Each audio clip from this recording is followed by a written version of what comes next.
I have heard of some crazy pathetic raises before and even some pay cuts, but in this video we're going to talk about the most offensive raise that I've ever received and what I did about it. Hey everyone, thank you for clicking on this video. I think you're going to find it valuable. If you are interested in this type of content, monthly net worth updates, investing tips in real estate, I recommend subscribing to this channel and checking out my other videos. I have a lot of value that I can provide to you, so stay tuned. Okay, I want to get to my offensive raise, but I first must paint a picture of the times. This was the end of 2013, and this was my first real job out of college. I had the misfortune of graduating college in 2009, which was arguably the worst year to graduate college in the past 20 years. There was the economic collapse of 2008 and 2009, and from 2009 to 2012, the majority of companies simply weren't hiring. I was lucky enough to be making $600 per month from a web hosting affiliate site that I ran during those years, which was surprisingly enough to pay rent, eat cheap food, and have a little gas money. For context, I lived with roommates and paid $400 per month for rent with all utilities included. So essentially I had $200 per month for food and gas, which back then went a lot farther than it does right now. Finally, in 2012, I was able to get a job as a marketing coordinator at a web hosting company. Part of the deal was that I had to shut down my web hosting affiliate site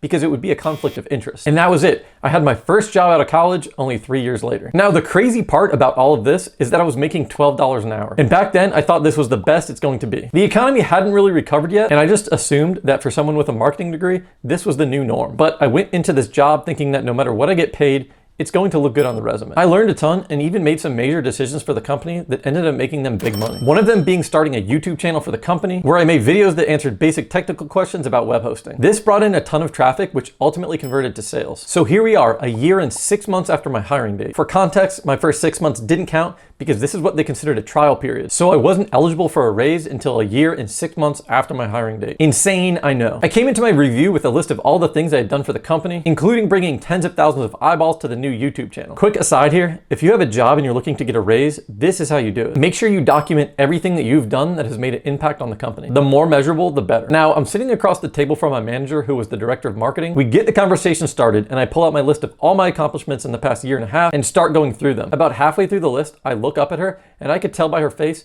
that my actions are getting me nowhere. The decision had already been made. I still finished the list, and when I was done, it was her turn. I will never forget the words that I heard. "Brad, you are an incredibly valued asset to the company. I would love to give you the raise that I know you deserve. But unfortunately, due to economic conditions, we could only offer you a 10-cent raise." Yep, I got a 10-cent raise on my $12 per hour job, meaning my new pay was $12.10 per hour. I would have laughed, but I was so shocked, I probably just stared at her for 10 seconds before saying anything. For those that are curious, that is a raise of 0.01%, and I'm being generous by rounding up a little bit. Obviously, the motivation was taken out of me for the rest of the week, and by that time, I knew that I needed to start looking for a different job. After beefing up my LinkedIn, I had a recruiter reach out to me a few months later, and I ended up accepting a new job that paid almost triple of what I was making at the time. The whole process was an eye-opening experience for me. And honestly, I think despite my lousy pay and my offensive raise, I'm glad I had that job. I just look at that job now as a paid internship. If I didn't start my marketing career with that job, I might not be where I currently am. I want this to be a lesson to anyone who lets their ego get in the way of their career. If you are just starting out in your career, or maybe you are in a career rut, and you are offered a job with less pay than you think you deserve, ask yourself if it might be a good long-term career move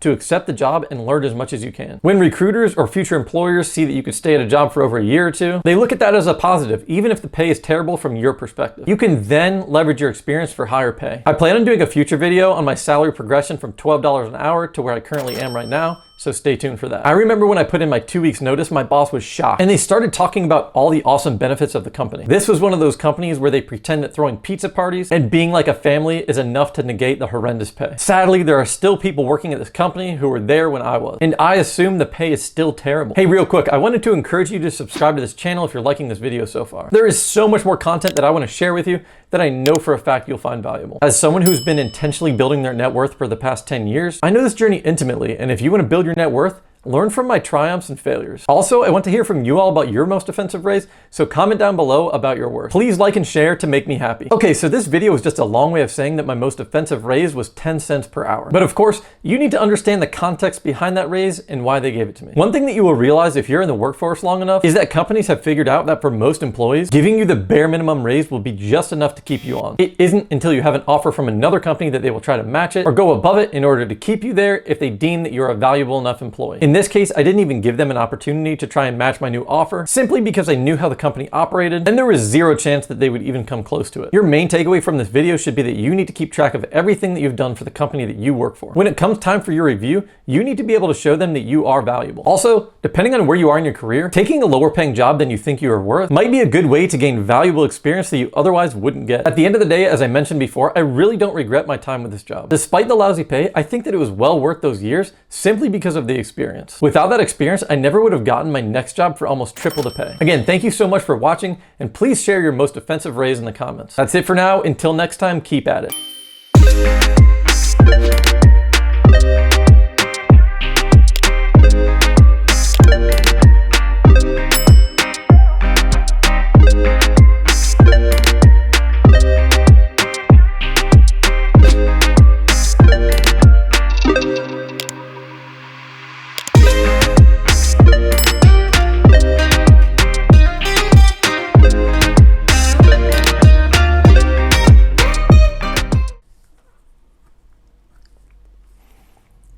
Okay, I want to get to my